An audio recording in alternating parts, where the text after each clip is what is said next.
I don't think there was anything I would say I wouldn't do again. Maybe I was saying that while we were making it, but I'll probably cool down after that. But I think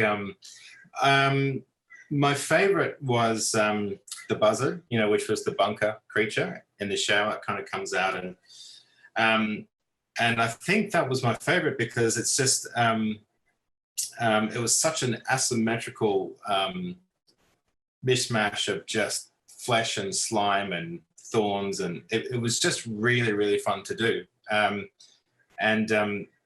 You know, when I was a kid, that was the sort of stuff I always wanted to do. And it's that kind of creature that's pulled me into doing this kind of stuff for a career for so long.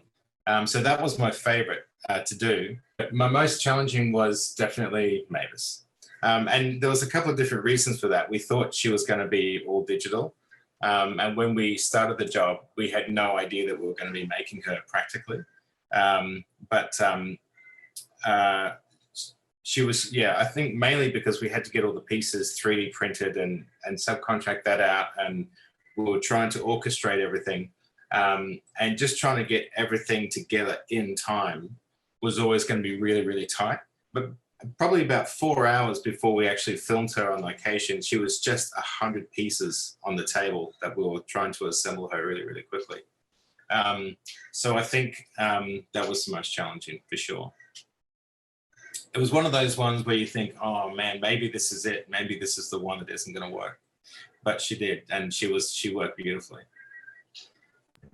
That giant monster that we never quite see, the one that's like off screen where they leave the bait for it to like lead it away. My husband was like, man, I really wanted to see that monster. Was it always supposed to not be on screen, or did you actually have an idea for what it might look like if they let you squeeze it in? No, a lot of that stuff was, it's actually interesting because that seemed to be the whole approach for this movie. Like, you know, you do a lot of creature stuff and they kind of really show it and show it off. And, but this was a much more intimate approach, which personally I liked because you wanted to see more of everything. And I think it's better to just get little suggestions and want to see more than seeing too much of them. So, and a lot of these, like I remember the storyboards, a lot of things were suggested that didn't really change that much. Yeah. How many of the monsters were practical builds versus actual, just like CGI kind of monsters? I think, oh geez, I'm trying to remember. We did lots of those, you know, like the gobbler creatures. We did those as puppets, but they were also taken over as CGI. Mavis was practical. The buzzard in the shower was, I'd say, 80% practical, and then they did some digital legs. We built the big centigator, a big centigator creature, which was just dead in a room. The queen gobbler that exploded, we built her. So yeah, there was quite a lot. I would say but stuff like the frog, the pool frog, we built sections of that, like different tongues that have to do different things. But the frog itself was all digital. But we ended up doing more practical stuff than I thought. You know, I thought it might just be like a tongue here and there or a piece of skin or something like that. But we were still being asked to build whole, full creatures. I think that added to the movie. I think that's why one of the reasons we liked it so much. And I know in my review, I was commending the fact that there was the practical effects were there, because I feel like it grounds the movie more in something that's more realistic and like, yeah, if we hit the end of the world, you know, sometime in the near future, like totally see these creatures coming to life. Yeah. Yeah, no, I agree. Yeah. So you designed, I know you did some work on What We Do in the Shadows, which I love, and did werewolves. So you've done things that are, you know, they've been around, they've been in lore forever, you know, it's just kind of your own take. And then you've done stuff where it's newer monsters or creatures that have never been seen before, like in Star Wars or Love and Monsters. Which one do you prefer? Do you like taking something that's kind of got a classic spin and making it your own, or just completely coming up with something right off That's the a cuff? really good question, because I actually don't know the answer to that. They excite me both in different ways. Nothing excites me more than building something that hasn't been seen before. But at the same time, the idea of doing something traditional like a vampire or a werewolf and showing it in a context that we haven't seen before, I get a real buzz out of that too. And, you know, that's one of the things we did with Daybreakers when we did all the vampires for that. We tried to do, you know, something very, very different. So I don't know. I think I kind of swing between the two. Both are hugely satisfying, hugely satisfying. I guess with building all new stuff, you don't have to break through people's conceived, you know, ideas of what a werewolf should look like, what a vampire should look like. You can be a bit more free and a bit more crazy. And also it's not compared in the same way. Like if you do your own version of Frankenstein, people go, oh, it's not as good as Kenneth Branagh's Frankenstein. You don't get that comparison. But I love doing both. So kind of along the lines of that, is there a dream project that you have? Is there some kind of a character or monster that you want to bring to life that you haven't yet? I could always do another vampire movie, and I could always do another werewolf movie. I think that I still do have a lot of ideas for things. I haven't done my version of Frankenstein yet, so I'd love to do that. But I've been really lucky. I think I've done most of what I've always wanted to do.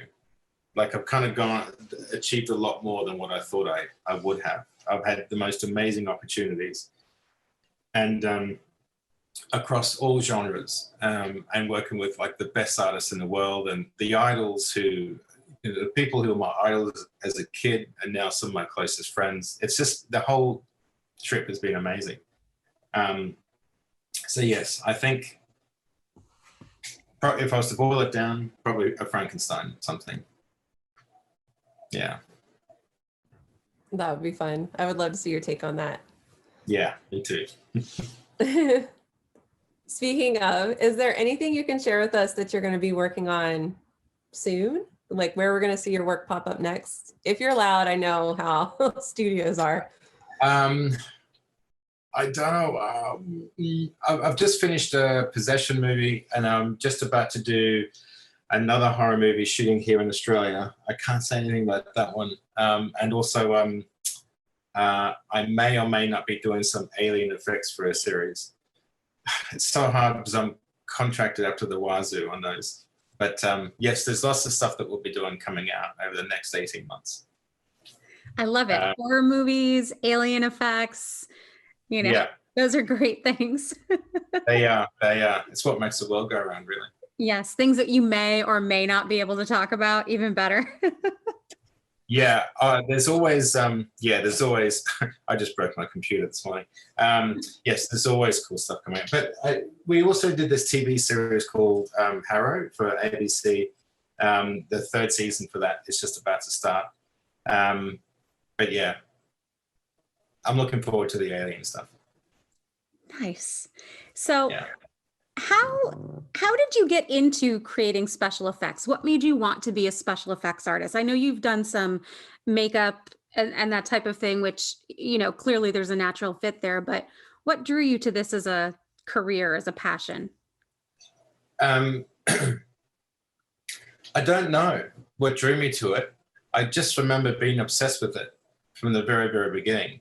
And I've had this conversation with my mother and my sister many, many times, and they're like, no, it was early. It was like 2-3 years old. And I've never wanted to do anything else. It was that one thing that I wasn't particularly good at school, I'll be honest, because I just didn't really connect with what I was being taught. It was a very different world because we didn't even have internet. So if I wanted to learn how to do something, I had no access to how to do it. Or how to learn how to do it. Yeah, it was just one of those things that it kind of chose me, and I got the bug very early on.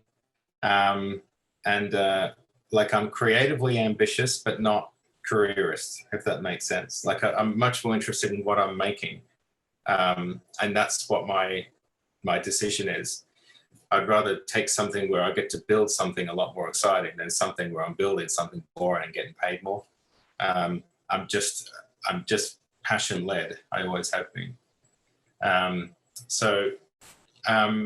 And yeah, from that, it was just building it as a hobby. I was obsessed with it, and it was all I wanted to do.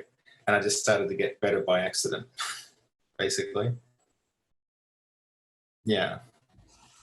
Did you have any puppeteers or special effects artists specifically that you looked up to as a child? Oh yeah, a lot. I mean, Richard Taylor, who has his company Weta with Peter Jackson, and I got to go over there and work with them for a few years. I was there for about 5 years. Gino Acevedo, who works there, Rick Baker, Rob Bottin, Dick Smith, all those guys.